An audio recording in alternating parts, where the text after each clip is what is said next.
School की वो रात। ये तब की बात है जब मैं 11th क्लास में था। मेरा एक बेस्ट वाला फ्रेंड था उस टाइम, उसका नाम था दिवेश। तो दिवेश काफ़ी पढ़ाकू टाइप का था और टीचर्स पर उसका इंप्रेशन भी काफ़ी सही था।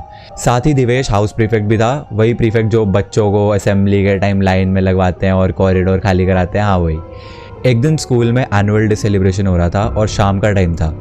मौसम एकदम ऐसा ना बारिश वाला था। हम ऊपर अपनी क्लास 11th A में बैठ के चिल कर रहे थे और उतनी देर में अचानक से बारिश शुरू हो गई। तो बात करते करते में देवेश स्पूकी सी बातें करने लगा। हम एक्चुअली स्कूल के एक्टिविटी रूम का मजाक उड़ा रहे थे, जिसके बारे में पूरे स्कूल में रूमर्स थे कि वो हॉन्टेड है। मैं और देवेश अपनी मस्ती में एक्टिविटी रूम वाले कॉरिडोर में चले गए और भूत वगैरह की आवाज़ें निकालने लगे।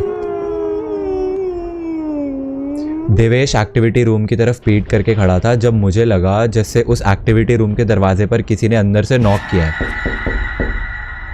मैंने देवेश को ये बताया तो वो मेरा मजाक उड़ाने लग गया। तभी मुझे एकदम से फील हुआ कि मेरे पीछे से कोई फ्लैश की तरह निकला। मैंने और देवेश ने जितनी देर में नज़र घुमाई उतनी देर में कोई एक्टिविटी रूम के अंदर घुस रहा था। अब हमें उसकी शक्ल तो नहीं दिखी, पर वो जो भी था बहुत पेल सा था, एकदम शैडोई सा। अब मैं और देवेश एकदम शांत से हो गए। हमने एक लुक शेयर किया और फिर उस दरवाजे की तरफ थोड़ा आगे गए। सच्ची बोलूँ तो अब भी मेरे को हल्का हल्का सा डर लगने लगा था। थोड़ा आगे जाते ही हमको एक अजीब सी आवाज़ आई। तब देवेश भी थोड़ा सा डर गया। दरवाजे पे ताला लगा हुआ था, शायद वो एक्टिविटी रूम सालों से नहीं खुला था। हमने हिम्मत करके नॉक किया, आवाज़ भी लगाई, पर कुछ हुआ नहीं। अंदर से कोई आवाज़ नहीं आई। देवेश ने मुझे बोला कि रूम के सामने 8th क्लास है, उसकी खिड़की से देख, शायद दिख जाए अंदर कौन है। तो मैं और देवेश उस क्लास में गए और उसकी खिड़की से एक्टिविटी रूम के अंदर झांकने की कोशिश करने लगे।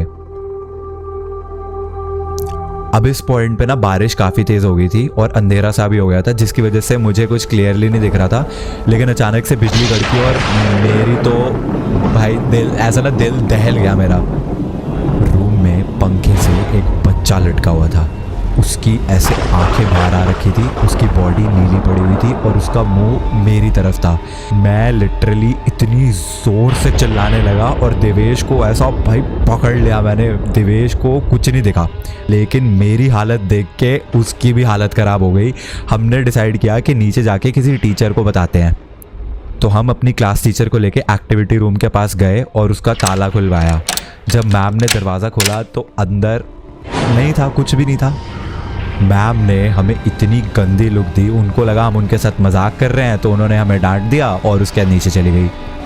अब उस कमरे की नॉर्मल सी हालत देखकर तो हमारे ऐसे ना होश उड़े पड़े थे। हम जाने ही लगे थे कि एक्टिविटी रूम का दरवाज़ा ऐसा फट करके एकदम से बंद हुआ।